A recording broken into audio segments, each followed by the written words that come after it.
saya bagi tahu ni, Bismillahirrahmanirrahim. Selawat ke atas Nabi Muhammad sallallahu alaihi wasallam. Salam ma'al hijrah pada Datin Nurmah, pada tetamu jemputan kita iaitu Dr. Atifah Yusof, pada semua sahabat-sahabat yang menyertai kita pada petang ini. Okey, terima kasih kepada Dr. Atifah sudi meluangkan masa untuk menjadi tetamu penceramah kita pada petang ini. Okay, sebelum Ustazah tu suka saya nak memberi laluan untuk Datin Nurmah sebagai pengurusi Rumah Ngaji Perak untuk memberi kata-kata aluan sebenarnya awal Muharram ni. Silakan Datin. Ya. Bismillahirrahmanirrahim. Yang berusaha ya, Abang Masyita, setiausaha sekretariat kita, yang saya muliakan juga ialah Puan Rabiatun ya, pengurusi rumah ngaji ni, Taman Resri Rizwan, yang saya sayangi dan saya muliakan Ustazah kita ya, Dr. Masyita, Dr.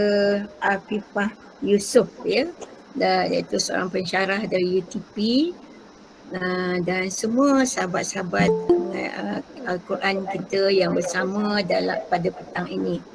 Syukur Alhamdulillah kepada Allah ya, kita dapat bertemu dalam satu masa yang sangat besar maknanya bagi kita orang Islam, iaitu pada awal tahun kita, iaitu pada tahun ni kita sudah berada di satu lagi tahun baru, iaitu Hijrah 1443 ya, di mana kita sekarang ni telah meningkat ya, dari satu masa ke satu masa, makna umur kita juga bertambah, ilmu kita juga bertambah, insya-Allah segalanya bertambah kepada kebaikan.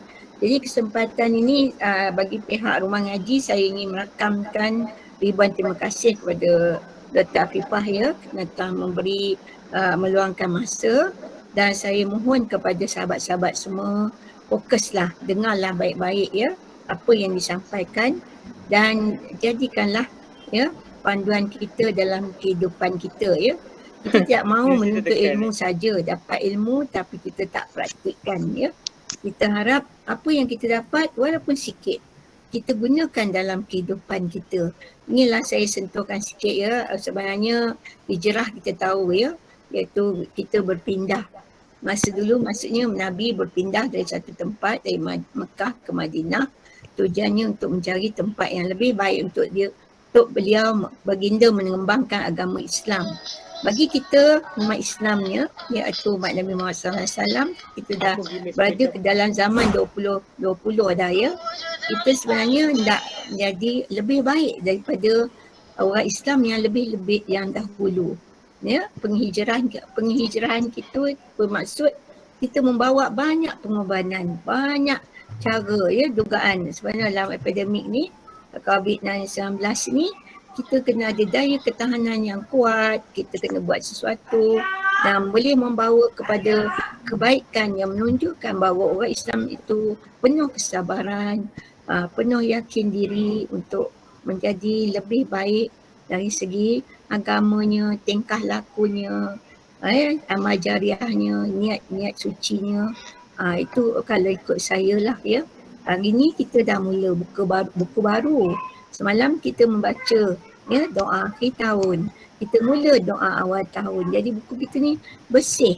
Ya, saya anggap kalau boleh Allah terima, hari ni nak benda tu cantik je. Buku kita ni kalau saya jadi cikgu, saya nak tulis markah yang baik saja. Jadi itulah hasrat kita sebenarnya, supaya apa yang kita pelajari hari ni, apa Ustazah sampaikan nanti, apa yang pagi tadi kita dah dengar pula Ustaz Haryanto ya juga memberi banyak ilmu.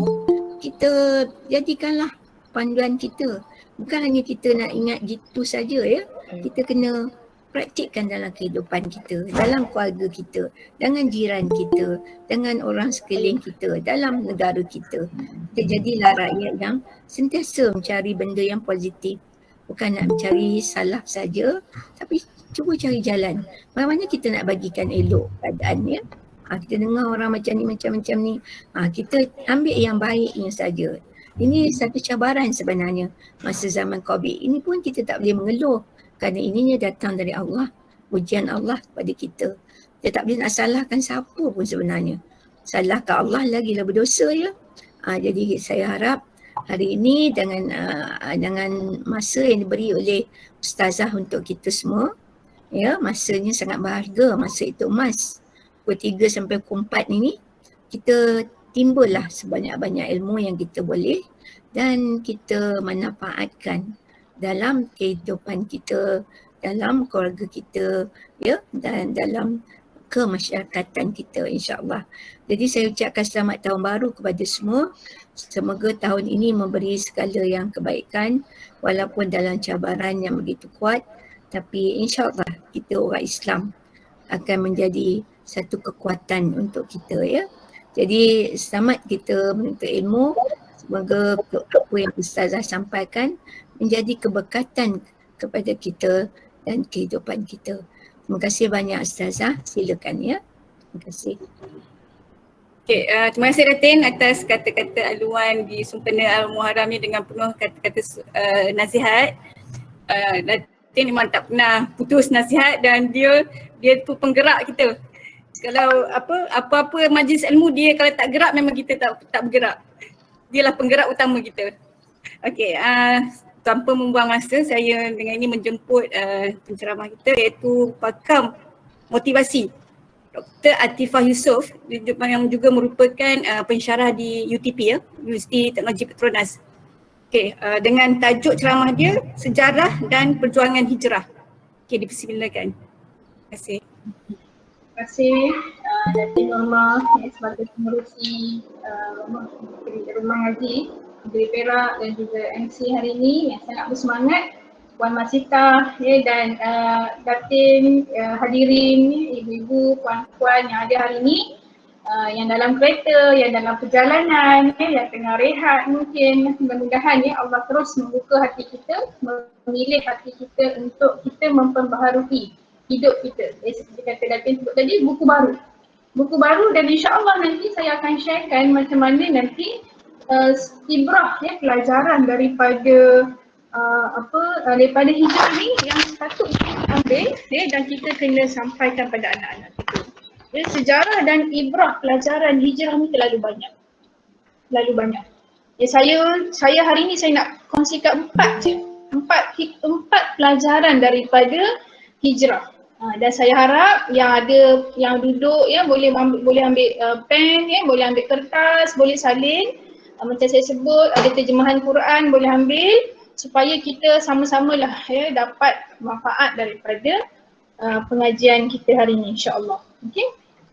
Jadi hijrah ni, peristiwa hijrah ni dia sangat-sangatlah penting dalam Islam. Sangat penting dalam Islam. Dan satu saya nak bagi satu betapa peristiwa hijrah ni sangat menunjukkan bahawa Rasulullah ni memang bijak. Rasulullah SAW ni, tuan-tuan dan puan-puan, ya, ibu-ibu, memang bijak. Dia memang strategical thinking. Dia memang istilahnya strategik punya thinking tu sampai kadang-kadang tak terfikir kita semua. Sampai-sampai Nabi ni dia boleh sampai ke Madinah tanpa dilewati ataupun tanpa dapat ikut, orang kafir Quraisy dapat ikut. Okey, saya nak tanya, kan, mungkin ada siapa-siapa dekat sini yang boleh kita share apakah strategi yang Nabi guna? Apa strategi yang Nabi guna untuk hijrah?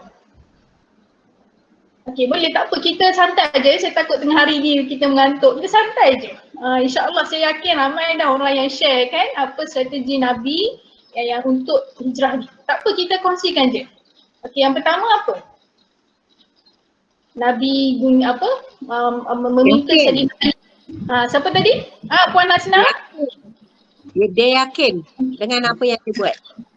Yakin dengan apa yang dia buat. Betul, nanti saya akan cerita itu nombor 4, Puan Hasna. Itu pelajaran nombor 4. Yakin dengan apa yang dia buat. Istiqamah, tetap teguh dengan apa yang kita buat. Itu insya-Allah saya share nombor 4. Tapi yang pertama ni strategi kebijakan Nabi. Yang pertama, tuan-tuan dan puan-puan, Nabi ni dia berhijrah. Dia kalau daripada kita belajar, saya yakin kat sini ramai yang pergi haji, kan, dah pergi umrah ke Mekah, nak pergi ke Madinah, Itu naik ke utara atau turun ke selatan?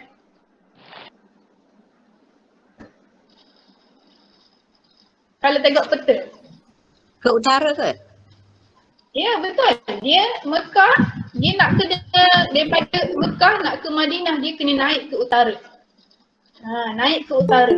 Tapi macam mana bijaknya Rasulullah sallallahu alaihi wasallam ni, dia tak terus direct ke utara. Dia tahu dah mesti ramai yang akan kejar dia, kejar baginda ni. Jadi apa yang dia buat, Rasulullah pergi laluan yang jauh. Kalau kita tengok Gua Sur tu dia, saya share sikit maps saya share maps. Kita dapat dah apa, insya-Allah kita tengok sikit kan. Saya share map kat sini, okey. Nampak skrin saya ya? Okey. Ini. Okey. Kalau kita tengok ini petanya ya. Ini petanya Rasulullah di Mekah di sini. Di Mekah nak pergi ke Madinah itu dia kena naik ke utara. Kena naik ke utara. Tetapi sebenarnya kalau kita tengok location sebenarnya Gua Sur yang Rasulullah berlindung tu sebenarnya dia bukan dalam laluan ni. Dia adalah ke selatan. 5 mil ke selatan. 5 mil tu saya tak pasti berapa, nanti kita check lagi lah. Mungkin ibu-ibu hajah yang dah pernah pergi haji dia boleh share. Saya tak pernah pergi lagi, tapi kalau pergi nanti pergi. Kalau berpeluang nanti pergi. Kalau dah habis COVID boleh berpeluang pergi umrah ke haji tu pergi. Dia ziarah. Gua Sur tu itu di belakang, di selatan sikit, di selatan ke Yaman. Maksudnya Rasulullah ni dia nak ubah perjalanan tu supaya tak very direct, supaya tak dapat dikejar oleh musuh. Dia ambil laluan belakang, laluan jauh sikit. Sebab tu Gua Sur tu kita tengok dia ke belakang. Sebab itulah laluan yang diambil oleh Rasulullah sallallahu alaihi wasallam. Itu kebijakan Nabi kita. Yang mungkin saya pun tak ini bila saya baca subhanallah, itulah salah satu kebijakan yang Nabi kita tunjukkan. Okey, yang kedua adalah kalau kita tengok Nabi dia tak lalu laluan biasa, tapi dia lalu laluan laut. Laluan laut. Dan siapakah yang menunjukkan jalan itu adalah Abdullah bin, mana buku saya tadi? Yang menunjukkan laluan tu adalah seorang yang memang pakar laluan tu, dan dialah yang menunjukkan jalan. Jadi dan macam mana perjalanan dia, kalau kita tengok Rasulullah nak pergi ke mana tadi? Gua Sur tadi pun ada strategi. Siapakah yang Rasulullah minta tolong untuk hantar makanan? Okay, kita tulis communication je, tak apa. Siapa yang Rasulullah minta? Ya, betul. Terima kasih Miss Liza, Asma binti Abu Bakar dan juga seorang penggembala kambing, Fuhairah bin Amir. Jadi kalau kita tengok Asma bin Abu Bakar ni, dia bukannya sihat. Kalau kita perempuan pregnant 8 bulan. Pregnant 8 bulan. Asma dan adik Asma ni Abdullah Abu Bakar dan juga Amir bin Fuhairah.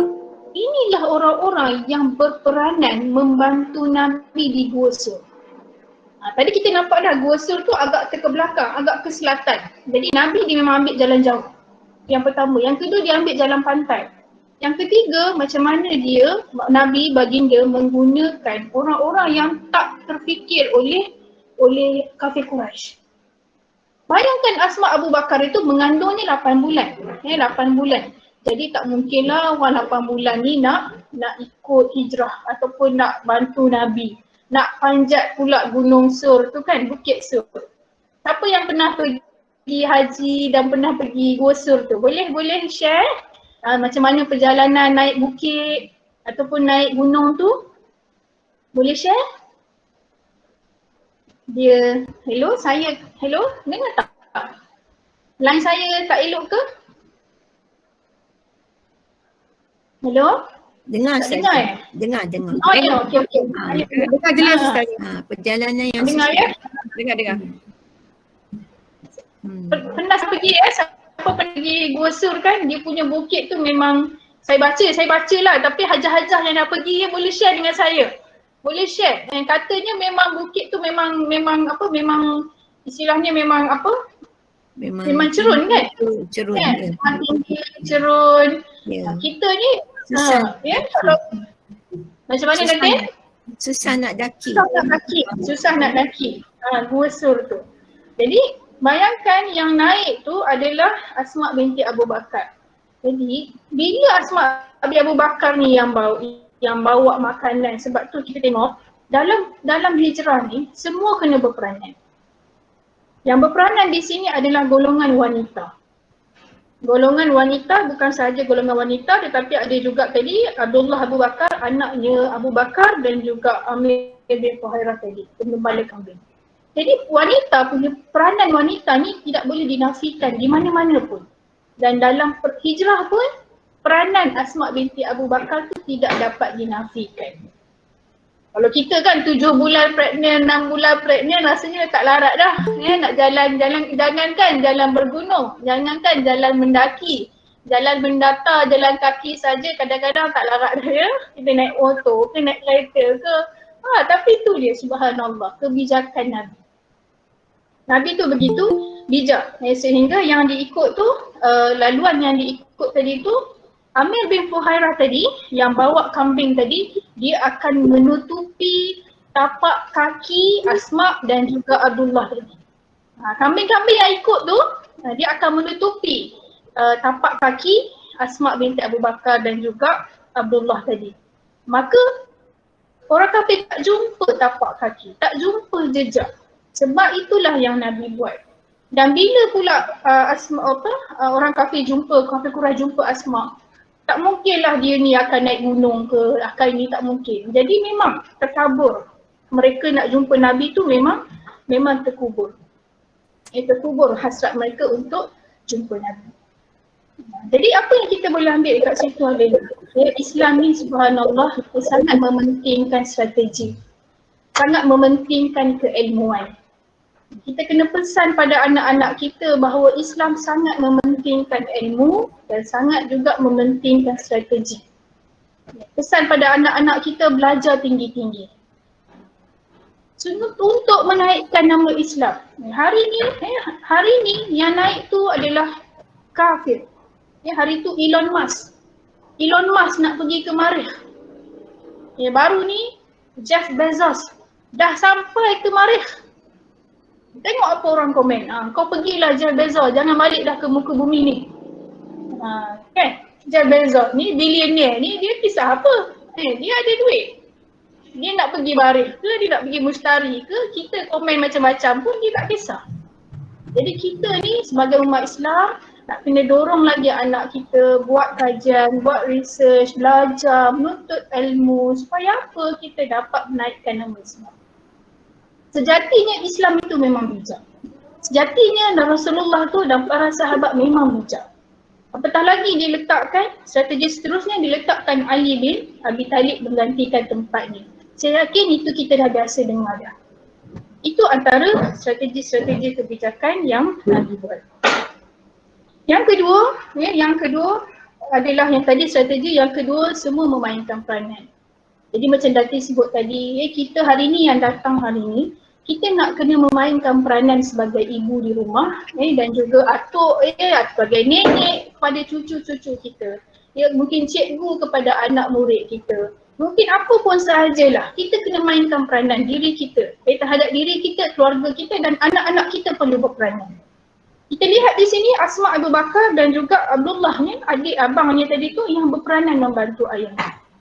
Dan kita nampak sebenarnya sama juga macam hijrahnya Nabi Ibrahim. Hijrahnya Nabi Ibrahim. Selalu kita dengar ceramah mengatakan bahawa subhanallah Nabi Ibrahim sangatnya sabar, sangat tabah untuk sembelihkan anak. Jangankan sembelihkan anak, kita hari ni nak gunting telinga ke, nak potong jari pun tak sanggup. Tapi subhanallah betapa tabahnya Nabi Ibrahim. Itu ketabahan Nabi Ibrahim. Yang kedua, selalu kita dengar kesabaran Nabi Ismail. Tadi tu ketabahan seorang ayah bagaimana nak mendidik keluarga, dan kita nak kena tengok macam mana mereka keduanya adalah kesabaran Nabi Ismail. Kesabaran Nabi Ismail untuk dia menerima apa yang diperintahkan oleh Allah. Satajiduni insyaallah minas sabirin. Itu kata Nabi Ismail. Kata Nabi Ismail tu tak apa. Saya akan insyaallah bersama akan menjadi orang yang sabar. Itu yang kedua. Dan peranan yang ketiga dimainkan oleh yang mungkin tak kedengaran adalah maknya. Betapa hebatnya Sayyidatina Hajar, Siti Hajar. Sebenarnya yang jauh lebih tu ibunya yang mendidik Ismail supaya sabar. Kan? Sebenarnya yang jauh lebih peranan itu, subhanallah, yang besar sumbangannya itu Siti Hajar. Bagaimana dia? Sekejap Ahmad.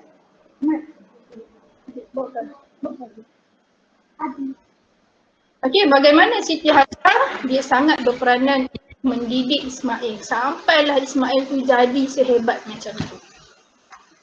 Jadi sebenarnya perempuan ini, wanita ini peranan dia sangat besar.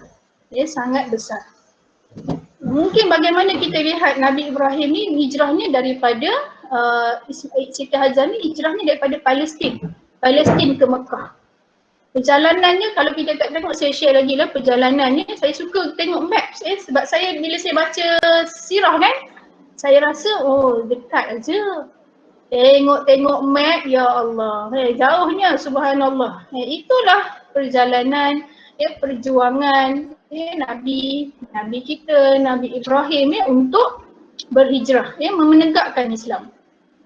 Nah, kalau kita tengok dekat sini, Palestin, ini jarak perjalanan yang dilalui oleh Nabi Ibrahim. Palestin, okey, kecil kat sini. Palestin, okey, dengan Mekah, sepadannya pula. Mekah. Itulah perjalanan dia. Tak nampak. Okey. Palestin, kita ambil Gaza.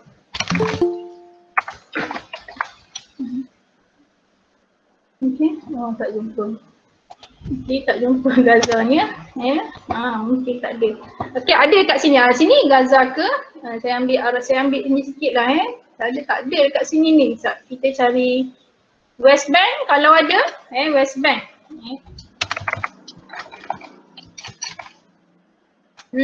West Bank. Tapi ini perjalanan ni jauh lah ni. Tapi dekat sini Mekah ke, daripada Palestin ke Mekah. Itulah perjalanan yang dilalui oleh Nabi Ibrahim. Bukan route ni lah Sama juga kita selalu dengar. Sebab tu saya suka tengok map ni supaya kita tengok, ya Allah, mereka ni berjalan selama kalau tengok kisah yang ini 559 jam, 2,772 kilometer, itu contohnya. Sama juga dalam kisah yang lain dalam perang Yarmouk.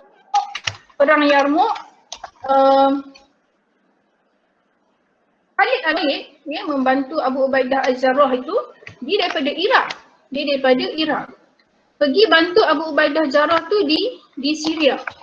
Kalau kita tak baca peta, tak apalah, relax je kan. Tapi sebenarnya tengok laluan dia. 210 jam. 1039 kilometer. Dia berjalan kaki, menaiki unta, membawa unta dan kuda melalui padang pasir yang tak dilalui oleh manusia. Tapi itulah perjalanan tentera-tentera Islam membawa 6,000 pasukan tentera. 6,000. Kita bayangkan hari ni kita nak buat program ke hari ni kita ada berapa orang dalam Google Meet kita? 53 orang. Nak bawa 53 orang ni travel. Kan susah. Nak bawa satu keluarga dengan anak kecil itu, anak ini kan. Melalui jalan padang pasir yang lama, yang kering kontang, tak ada R&R, tak ada air. Kan susah. Tapi subhanallah, Khalid Al-Walid ni, Rasulullah, Sayyidina Umar lantik dia kenapa? Sebab dia ni sangat, governance dia sangat bagus. Mengurus 6,000 pasukan melalui padang pasir yang sangat jauh. Kat sini kita lihat 1039 km. Sejauh mana? Sejauh mana benda ni? Okey, saya tunjukkan contoh untuk kita nampak kat mana, sejauh mana jarak ni, saya bagi contoh. Okey, kita ambil lah Johor, daripada Johor pergi ke Perlis. Saya ambil contoh, saya bagi kita bagi contoh.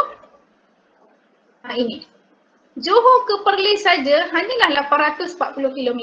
Tak menyamai pun jarak yang dilalui oleh Khalid Al-Walid 1000 tadi tu. Berapa tadi?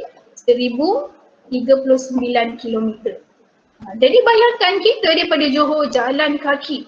Bukan rentas daerah siapa dapat 2 vaksin boleh rentas daerah tadi Kak Tun kata kan. Bukannya naik kereta, naik lori, naik aeroplane ke, naik flight ke, tak. Jalan kaki. Istilahnya macam tu untuk kita nampak.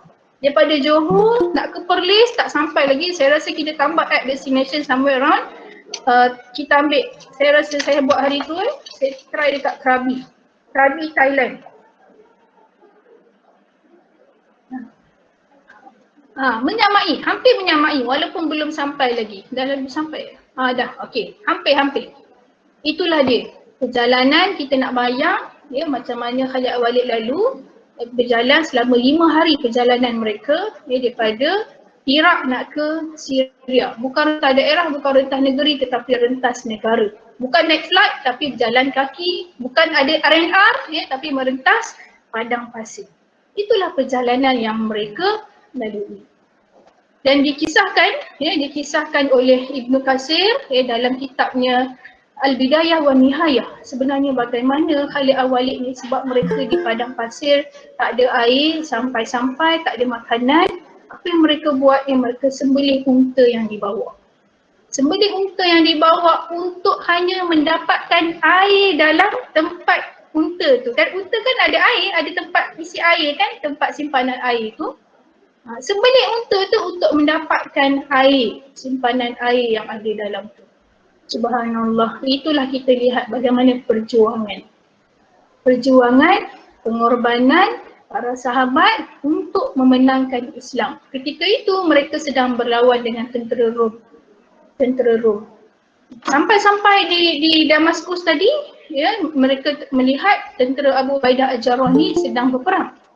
Jadi terus dah penat apa semua, tak ada rehat, kita rehat dulu, kita ambil hotel dulu ke, tak. Langsung mereka berperang sampai disebut bahawa kudanya Khalid Al-Walid merasa keletihan disebabkan jauhnya perjalanan, lepas tu dah sampai nak kena lawan lagi.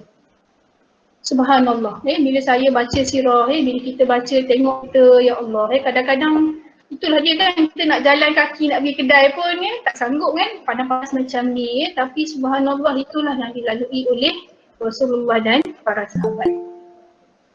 Untuk membawa, untuk menyampaikan, untuk memastikan Islam sampai kepada kita hari ini. Untuk sampaikan Islam kepada generasi kita hari ini, itulah pengorbanan yang mereka buat.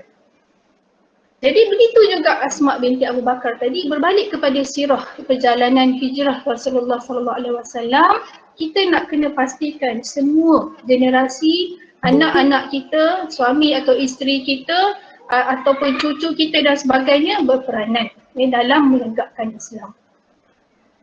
Jadi kalau dia nak jadi engineer silakan, nak jadi doktor silakan, nak jadi accountant silakan, tetapi nak kena pastikan mereka sama-sama menegakkan Islam, sama-sama untuk menghidupkan nilai-nilai Islam dalam keluarga, dalam diri mereka. Okey? Dan siapakah yang sangat berperanan? Ibu. Bagaimana ibunda Siti Hajar tadi. Bagaimana dia sabarkan anak dia, bagaimana dia fahamkan anak dia. Kalau kita hari ni Nabi Ibrahim dah lah lama tak datang. Lepas tu bila sampai nak sembelih pula anak kalau masyarakat kita hari ni agaknya minta cerai ke ataupun meroyan ke apa kan. Tapi itulah dia subhanallah perjuangan tarbiyah yang dibuat oleh Siti Hajar kepada anaknya. Okey, itu yang nombor 2. Nombor 2. Pertama tadi, betapa Islam ni sangat strategical thinking, sangat memenangkan strategi. Yang kedua adalah semua memainkan peranan. Yang penting adalah ibu nak kena kuat dalam nak menghidupkan peranan tadi. Okey, ada ke masih dengar ke? Saya tak nampak video buka mungkin saya guna internet, saya rasa slow kat sini. Hello? Dengar ke? Dengar Ustazah. Ada Dengar, Ustazah. dengar. Dengar ya. Okey. Dengar.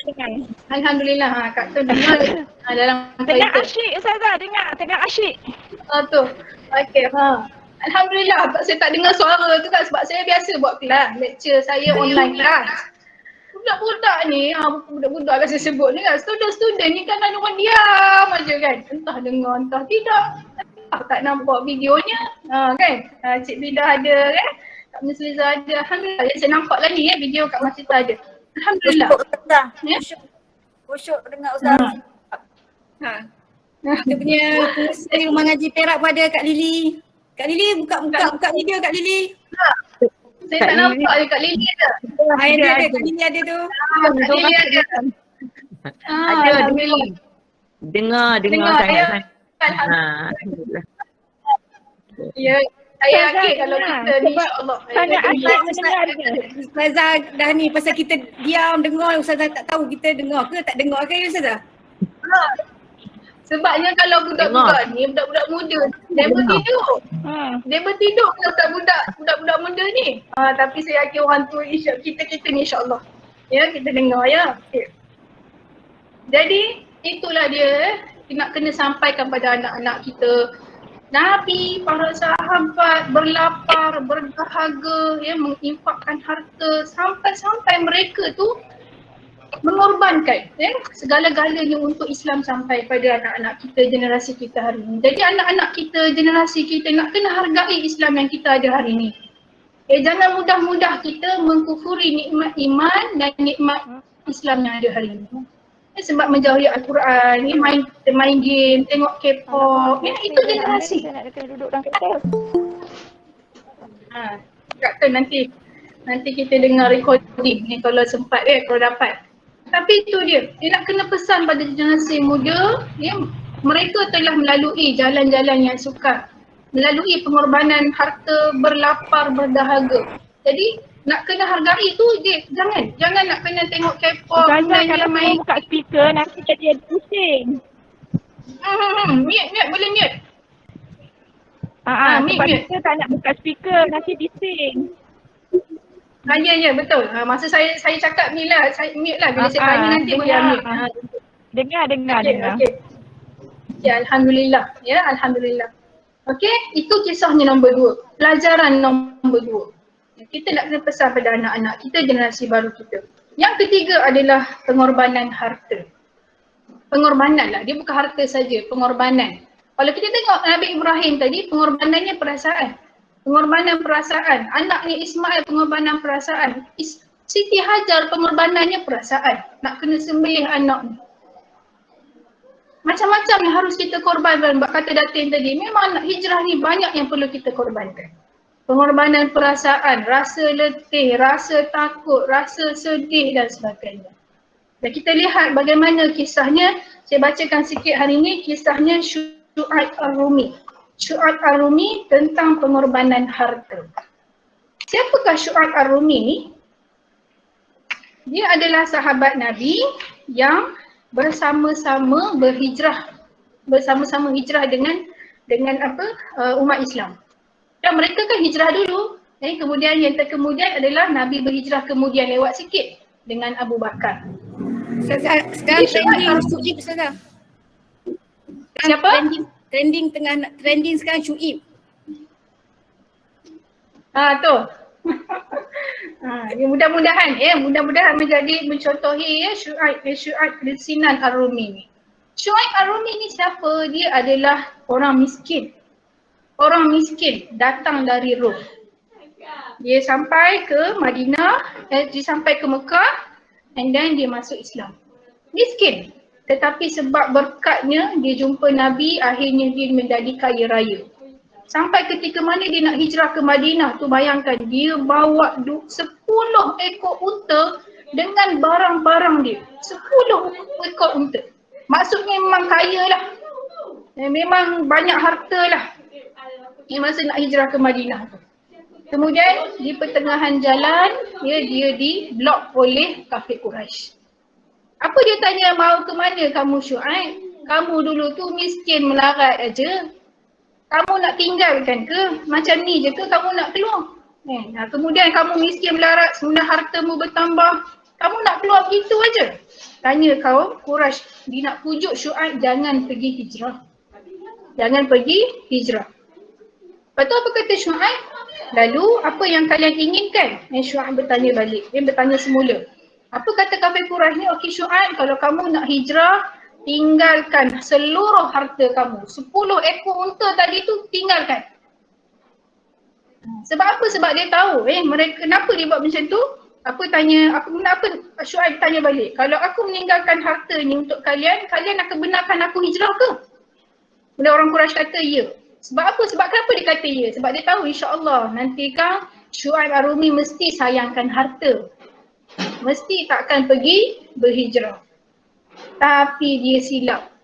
Dia silap bahawa Syuaib Ar-Rumi ni ditarbiah dengan Al-Quran, ditarbiah dengan Rasulullah SAW. Dia tak kisah kehilangan 10 unta hartanya.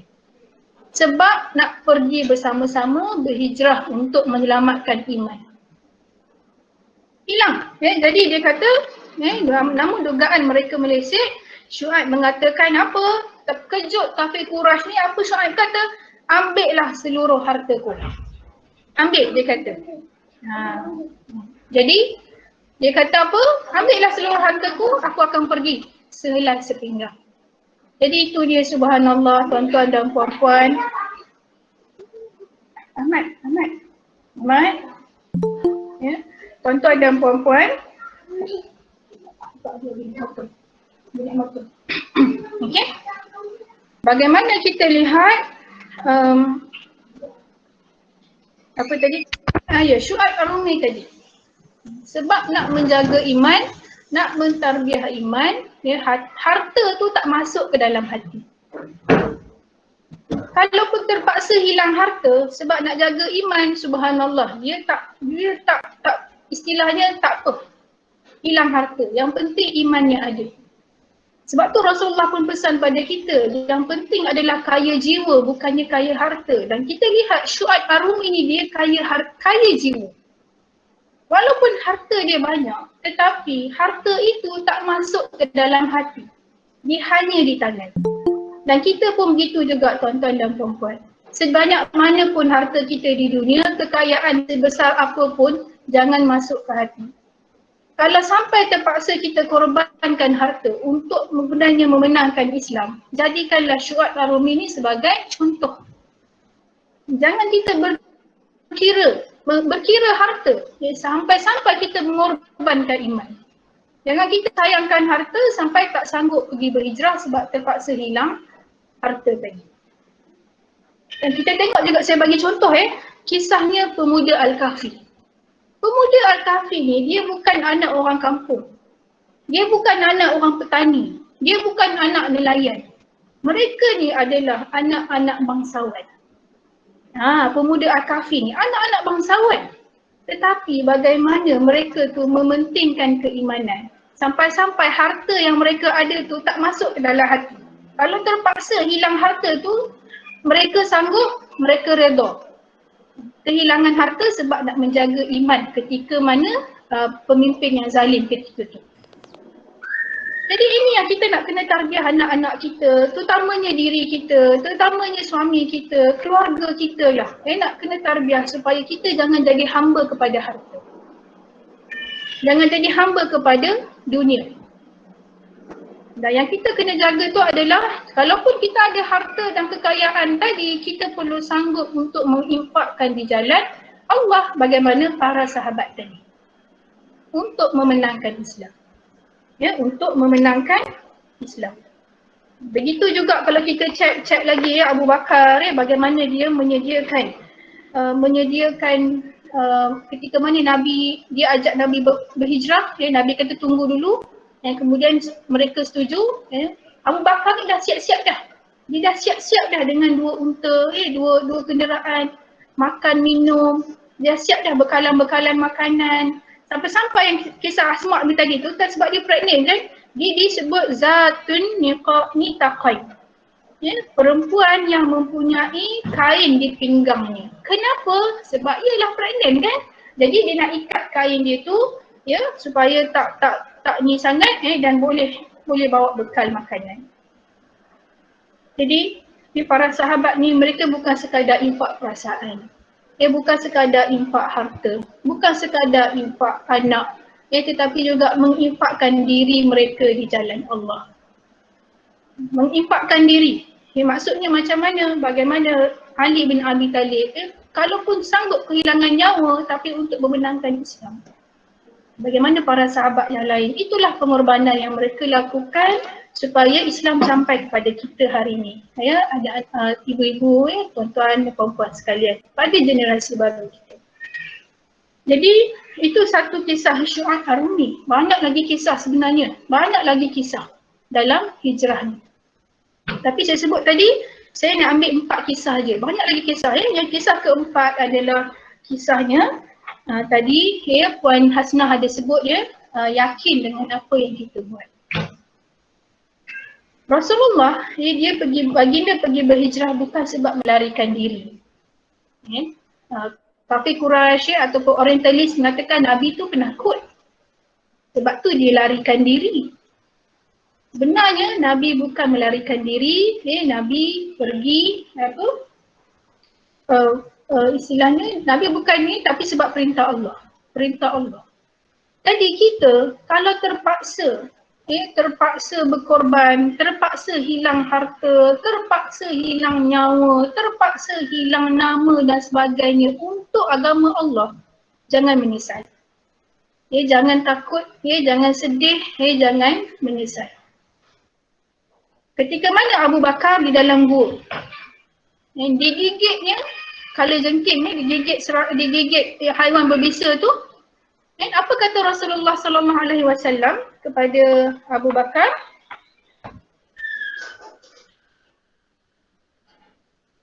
Ketika mana takutnya mereka sebabnya kalau gua tu siapa yang pernah pergi hajar-hajar yang pernah pergi subhanallah, gua tu sangat kecil, hanya muat 2 orang je yang duduk. Itu pun tunduk dan mereka duduk berhari-hari, dikatakan 5 hari, bahkan ada dikatakan seminggu. Seminggu. Jadi mereka duduk tu, kalaulah tentera kafir Quraisy tu tunduk aja ke bawah, pasti nampak ada orang menurut dalam tu. Tapi itu dalam ketakutannya Abu Bakar, kita tengok dalam surah 9. Okey? Siapa ada terjemahan boleh bacakan maksud dia. Surah 9 ayat 40.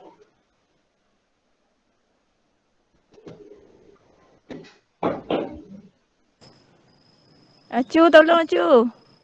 Bacakan. Boleh, yang lain-lain pun boleh. Boleh bacakan. Bacakan maksud. 40 ya. Surah 9. Jika kamu tidak menolongnya Muhammad, sesungguhnya Allah telah menolongnya, iaitu ketika orang-orang kafir mengusirnya daripada Mekah.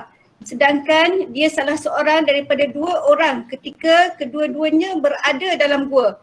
Ketika itu dia berkata kepada sahabatnya, janganlah engkau bersedih, sesungguhnya Allah bersama-sama kita.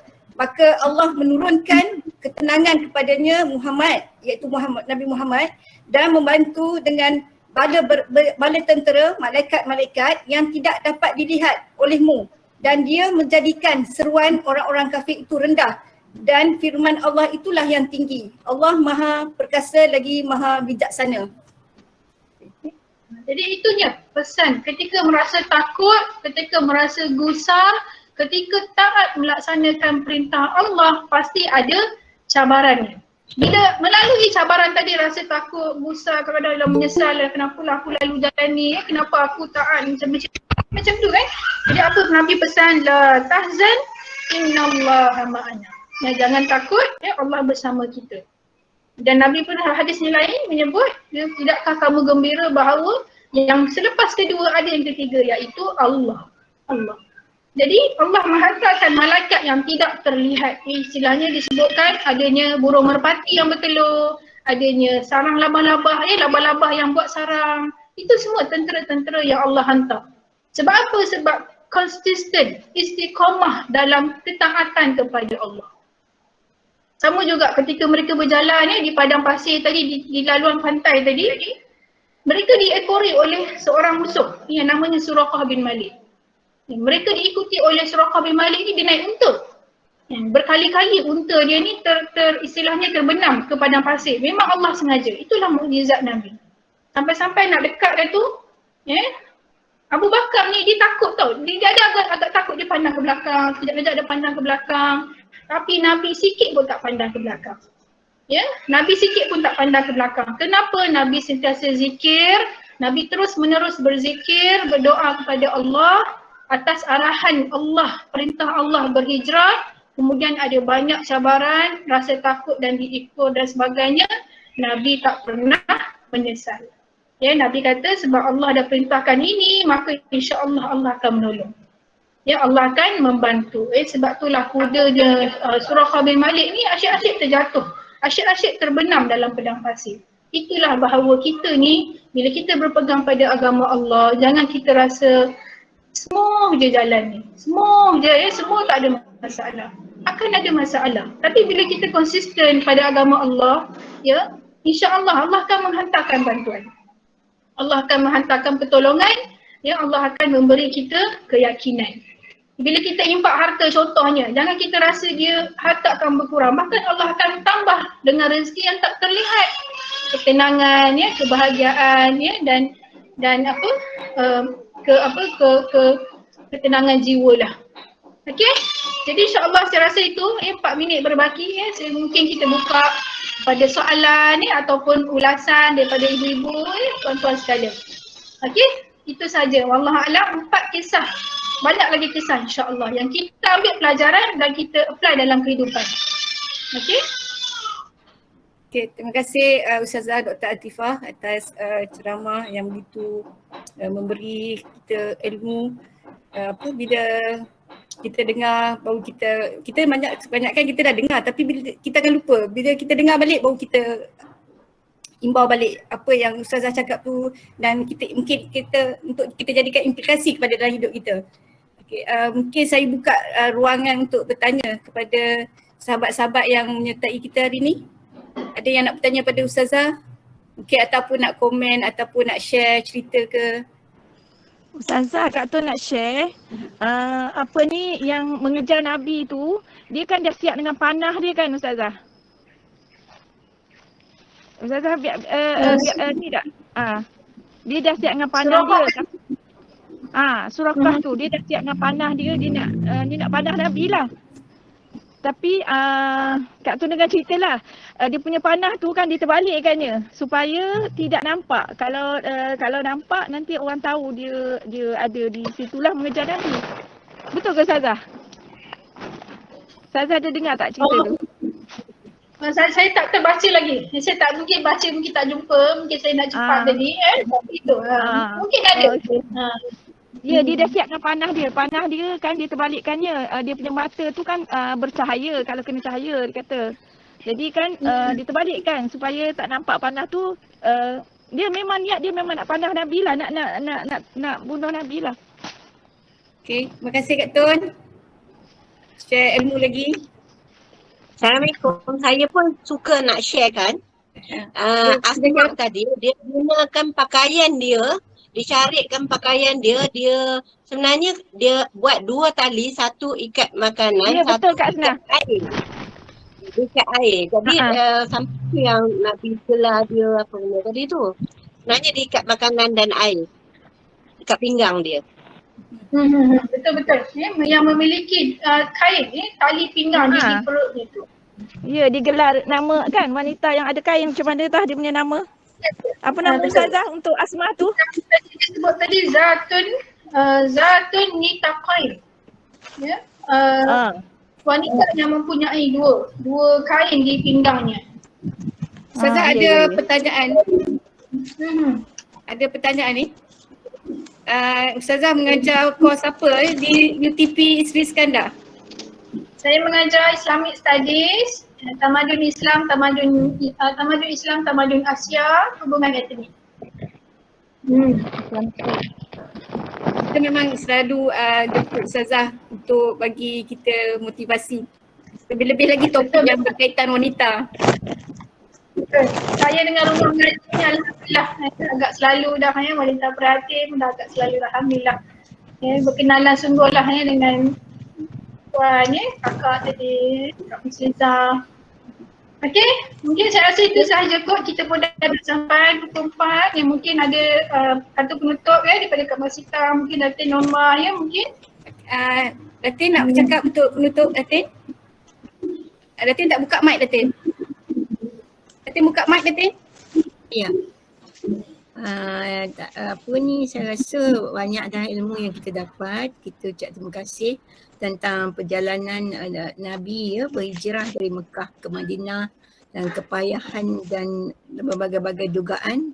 Tetapi kerana 4 faktor yang yang ada pada Nabi dia telah berjaya membawa baginda Rasulullah sampai ke Madinah untuk mengembangkan agama Islam Dia ada strategi, dia ada ilmu, dia ada istiqamah, dia ada pengikut-pengikut yang begitu setia dan sanggup berkorban demi agama Islam kita Jadi rasa masa sangat pendek, mungkin lain kali kita boleh jemput lagi ustazah lah untuk menambahkan ilmu kita tentang penghijrahan.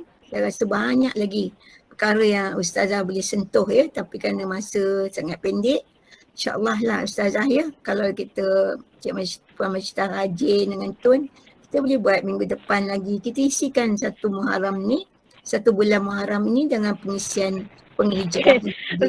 Datin, insyaAllah. Kita minta Ustazah buat yang 10 Muharram punya. Apa hikmah ke, 10 Muharram punya.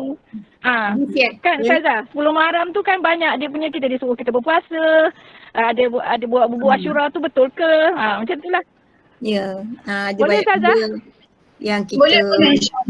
InsyaAllah. Jadi bagi pihak rumah ngaji, sekali lagi saya merakamkan ribuan terima kasih. Segala ilmu yang kita dapat hari ini dimanfaatkan. Pada apa yang pentingnya ialah pengorbanan di situ Kita kena sanggup berkorban untuk apa saja demi agama dan juga penjagaan anak-anak kita sebagai muslim. Alhamdulillah, terima kasih Ustazah. Terima kasih banyak Ustazah. Assalamualaikum. Terima kasih pada Ustazah dan terima kasih juga kepada Datin, Puan Lily, Kak Tun dan juga tak lupa pada semua sahabat-sahabat yang mengimarahkan majlis ilmu kita. Majlis ilmu kita Ustazah dari pagi sampai ke malam. Pagi saja ni dah majlis kita yang ketiga, majlis ilmu yang ketiga. Malam nanti ada lagi. Masya Allah, ni semua pimpinan daripada Datin Norma dan juga Puan Lily, Kak Tun dan sahabat-sahabat yang sama-sama mengimarahkan majlis kita lah. Terima kasih banyak-banyak. Okay. Assalamualaikum warahmatullahi wabarakatuh. Saya memohon maaf jika sepanjang saya mengendalikan majlis ni saya ada kekurangan atau terkasar bahasa. Saya memohon maaf. Sekian. Kita berjumpa lagi di majlis akan datang. Saya maafkan. Sama-sama Kak Lily ada nak bercakap? Kak Lily? Tak ada nak ngabur. Terima kasih Ustazah, terima kasih Datin, terima kasih semua. Maaf zahir batin, tahun baru. Okay, Assalamualaikum. Assalamualaikum warahmatullahi wabarakatuh. InsyaAllah berjumpa lagi. Musliza. Ustazah. Terima kasih Ustazah. Terima kasih rumah ngaji. Terima kasih Ustazah. Ya, Syahidah. Terima kasih Ustazah. Terima kasih Ustazah. Ustazah. Ya. Alhamdulillah, betul. Malam